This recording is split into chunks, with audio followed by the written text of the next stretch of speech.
Samajwadi party से मनोज सिंह काका भी आ गए, लेकिन पहले अभय दुबे और विनोद अग्निहोत्री, क्योंकि देखिए अब जब रात के 9:15 बजने वाले हैं, जो भी लोग हमें पूरे देश में दुनिया में देख रहे हैं वो जानना चाहेंगे आपके हिसाब से अभय दुबे, 3 बड़ी बातें आज के इस कर्नाटक चुनाव के नतीजे से, सबसे 3 अहम बातें आपके हिसाब से क्या है इस जनादेश की? 3 अहम बातें ये हैं कि महंगाई, बेरोजगारी और भ्रष्टाचार, ये 3 मुद्दे क्षेत्रीय और स्थानीय नहीं रह गए हैं। देखिए, अभी कांग्रेस के प्रवक्ता ने कहा कि क्षेत्रीय मुद्दों पर जोर दिया जाना चाहिए, स्थानीय मुद्दों पर जोर दिया जाना चाहिए, और उन्होंने महंगाई और भ्रष्टाचार का सवाल उठाया। मैं विनम्रतापूर्वक ये कहना चाहता हूँ कि महंगाई क्षेत्रीय और स्थानीय मुद्दा नहीं है, भ्रष्टाचार भी वो मुद्दा नहीं है। भ्रष्टाचार के ऊपर तो एक राष्ट्रीय बहस चल रही है, पक्ष विपक्ष दोनों एक दूसरे पर इल्जाम लगा रहे हैं, और वो विपक्ष कर्नाटक में भी चली। कर्नाटक की जनता ने विपक्ष की बात मानी और सत्ता पक्ष की बात नहीं मानी।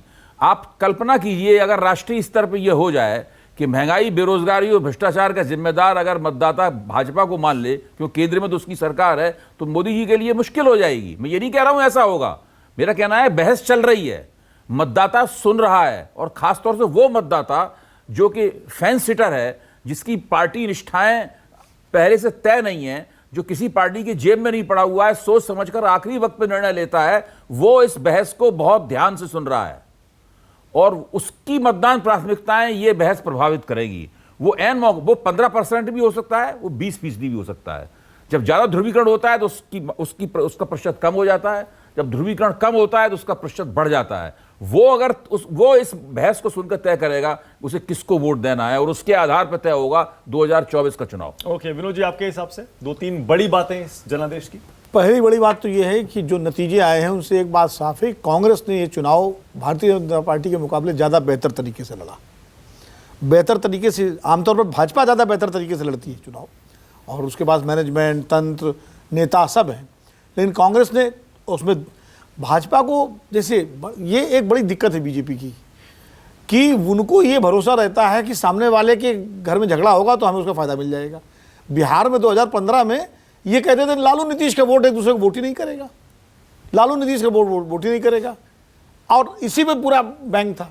यहाँ किस पे बैंक देख, सिद्धारमैया और डीके शिव कुमार एक दूसरे को हराएंगे, सिद्धारमैया डीके शिव कुमार एक दूसरे को हराएंगे, हम निकल जाएंगे।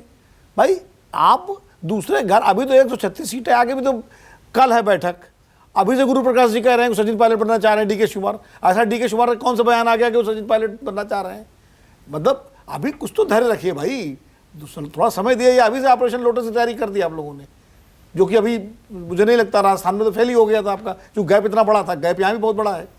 दूसरी बात जो है, तो एक तो चुनाव बहुत बेहतर तरीके से लड़ा। दूसरी बात यह है कि इस चुनाव के नतीजों से भारतीय विपक्षी एकता की जो मुहिम है 2024 के लिए, वो बहुत और उसको गति मिलेगी, और कांग्रेस की भूमिका और उसका दबदबा उसे बढ़ेगा। वो विपक्षी एकता का केंद्र बनने के रास्ते से खुल गए हैं। और तीसरा बड़ी चीज़ ये है कि हिंदुत्व भारतीय जनता पार्टी का वैचारिक डीएनए है, वो उससे अलग नहीं हो सकती। जैसे मान लीजिए सामाजिक न्याय जो है समाजवादी पार्टी और इनका वैचारिक डीएनए है, धर्मनिरपेक्षता कांग्रेस का वैचारिक डीएनए, तो हर एक पार्टी का अपना एक आइडियोलॉजिकल डीएनए होता है। हिंदुत्व उसका आइडियोलॉजिकल डीएनए है, उसको आप आइडियोलॉजिकल डीएनए तो बना के रखिए, लेकिन उसको हथियार की तरह हर जगह का इस्तेमाल करेंगे तो सब जगह वो नहीं चलता है। जैसे कर्नाटक में नहीं चला, बजरंग बली की जय लगाने के बाद भी लोगों ने, कर्नाटक की जनता ने बजरंग बली और बजरंग दल के फर्क को बता दिया कि बजरंग बली अलग है, बजरंग दल अलग है।